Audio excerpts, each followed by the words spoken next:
ক্যানিংয়ের বালুইঝাঁকা গ্রামে গেলে নদীর পাড় কিংবা জমির আলে এমনই দৃশ্য চোখে পড়বে নিয়মিত।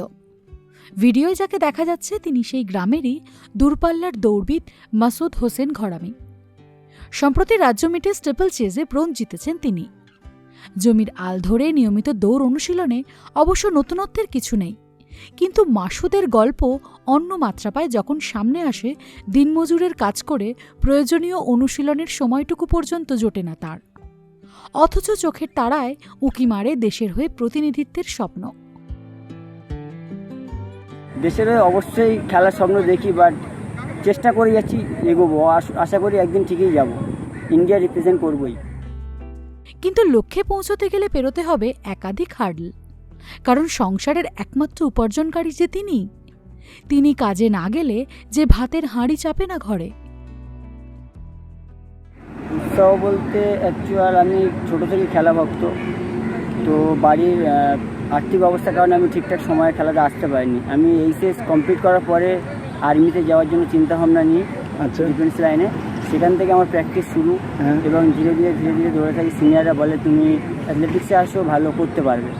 আমি সেই থেকে শুরু করি। আমার ফার্স্ট অ্যাথলেটিক্স গুরু ছিলেন কালীপদ চক্রবর্তী স্যার, এবং উনি এক্সপায়ার হয়ে যায় 2024 সালে।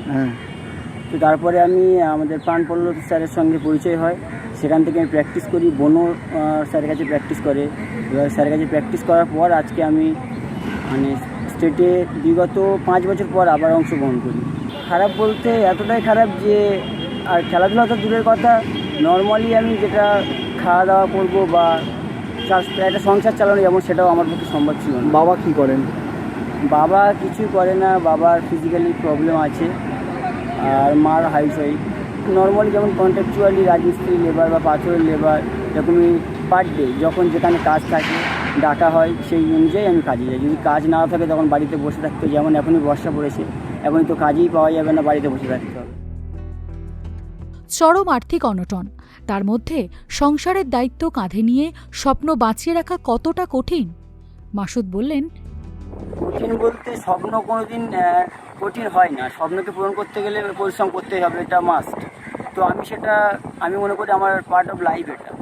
তো আমার তেমন একটা কিছু মনে করি না, এতটুকুই ভাবি যে আমার সামনের পথটা আমাকে এগিয়ে যেতে হবে। এছাড়া বেশি কিছু আমি ভাবি না, যেটা করতে হবে এর জন্য সেটাকে আমার করতে হবেই। চাকরি বাকরির চেষ্টা করেছিস? চাকরি বাকরির চেষ্টা বলতে আমি আর্মিতে দিয়েছিলাম, ফাইনাল মেরিটে কেটে গেছে।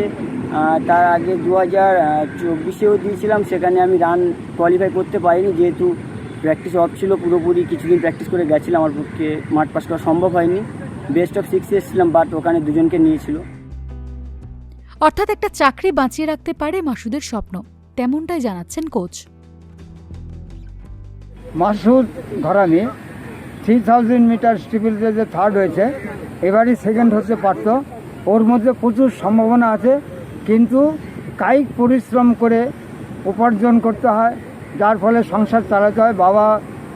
বাবা অসুস্থ, মা ঘরের কাজ করে, আর এই 2 ভাই ওর পয়সাতেই চলে।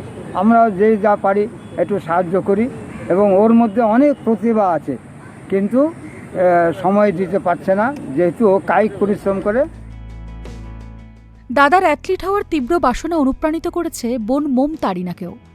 20 কিলোমিটার রেস ওয়াকে রাজ্য মিটে নজির গড়েছে সে। মানে টুকটাক খেলতাম, অতটা আশা ছিল না। দাদা আশা জাগিয়েছে, ও অনেক কষ্ট করে এই জায়গাটা নিয়ে এসছে আমার জন্য। বলতে গেলে ও প্র্যাকটিস বন্ধ রেখে ও আমার পিছনে খরচা করেছে আমার জন্য।